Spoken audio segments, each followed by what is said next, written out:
ইতিহাস ভুলে যায় ইতিহাসকে, ইতিহাস হারিয়ে যায় ইতিহাসে। কোনো এক মহাকালের মায়াজালে আটকে পড়ে সে, অপেক্ষায় থাকে কোনো এক ঘোষক এসে প্রকাশ করবে তাকে। কে দেশপ্রেমিক, কে বিশ্বাসঘাতক আমরা সহজেই বুঝি না, বুঝতে চাই না। ক্ষমতা টাকা, ক্ষমতা টাকা, ক্ষমতা টাকা পাল্টে দেয় হিসেব নিকেশ, বদলে দেয় স্থান কাল পাত্র, আমরা সোনা বেচে তামা কিনি। কুহক জাল চ্যানেলের আজকের এপিসোডে এক সত্যিকারের দেশপ্রেমিকের কথা বলছি। নাম তার গোপাল চন্দ্র প্রামাণিক। যিনি বাড় আমাদের কাছে তিনিই তো গোপাল। বাড়ের অবয়ব মনে এলে তাই অবধারিতভাবে টাক মাথায়, টিকিওয়ালা পেট, মোটা দারুণ এক রোগড়ে লোকের চেহারাই বেশি ওঠে বাঙালির চোখে। একটি বিদেশি চ্যানেল কর্তৃক প্রচারিত কার্টুন অথবা বয়োবৃদ্ধদের মুখে শোনা গল্প গুজবের মাধ্যমে গোপাল ভাঁড়কে চেনা, আবার কেউ বা তার অস্তিত্বের সঠিক ইতিহাস ঘেঁটে তার নাম, যশ ও বাড়ামি সম্বন্ধে অবগত। তিনি কৃষ্ণনগরের পশ্চিমবঙ্গের অধিভুক্ত ঐতিহাসিক স্থান রাজা কৃষ্ণচন্দ্রের সভাসদ ছিলেন।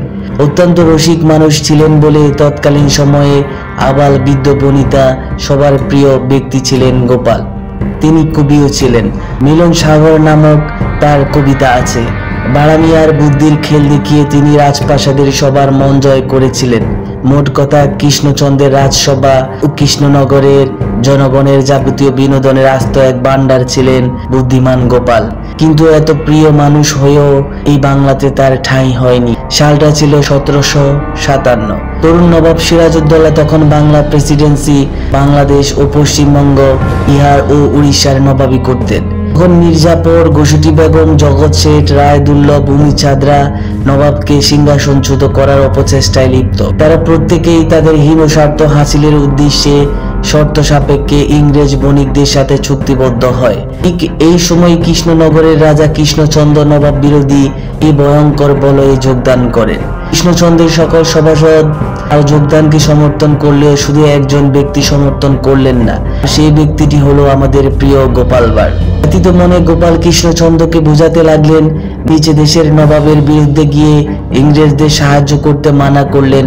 বললেন, ইংরেজরা গায়ে সুচ হয়ে ঢুকে কুড়াল হয়ে বের হবে। স্বার্থ বিরোধী কাজ করলে আপনার সকল উপকারের কথা বলে আপনাকে শুলে চড়াতে পিছপা হবে না।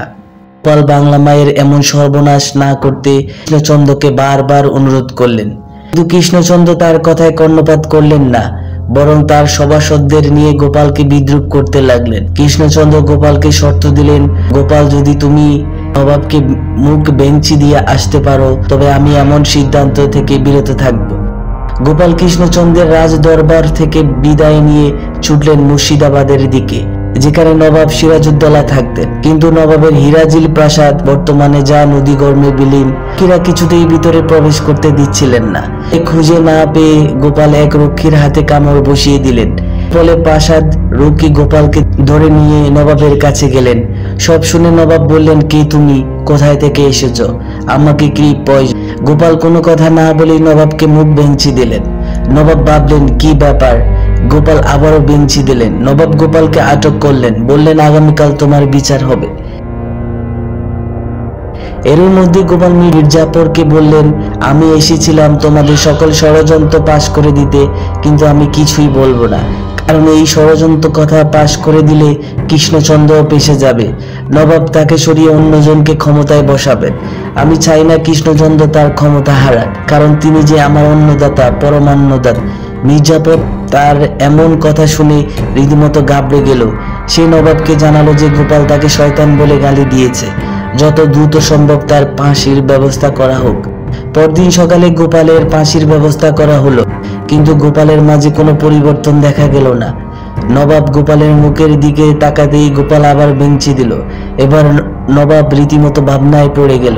নবাব ভাবলেন, এই তো দেখছি বড্ড পাগল, পাগলকে ফাঁসি দেওয়া ঠিক হবে না। নবাব কবিরাজকে ডেকে বললেন, দেখুন তো এই পাগল কিনা। কবিরাজ রায় দিল, এ এক উন্মাদ। নবাব গোপালকে মুক্ত করে দিলেন। দেশপ্রেমিক গোপাল ফিরে এলেন কৃষ্ণনগরে। যখন জানতে পারলেন কৃষ্ণচন্দ্র তার সিদ্ধান্তে অটল, গোপাল ঠিক করলেন কৃষ্ণচন্দ্রের সভায় আর যাবেন না। গোপাল এও ঠিক করলেন যে তিনি এই কৃষ্ণনগরে আর থাকবেন না। অত্যন্ত ব্যথিত মন নিয়ে কাউকে কিছু না বলে রাতের অন্ধকারে সপরিবারে রাজ্য ত্যাগ করলেন গোপাল ভাঁড়। এরপর থেকে সদা হাস্যময় গোপাল ভাঁড়কে বাংলার জমিনে আর দেখা যায়নি।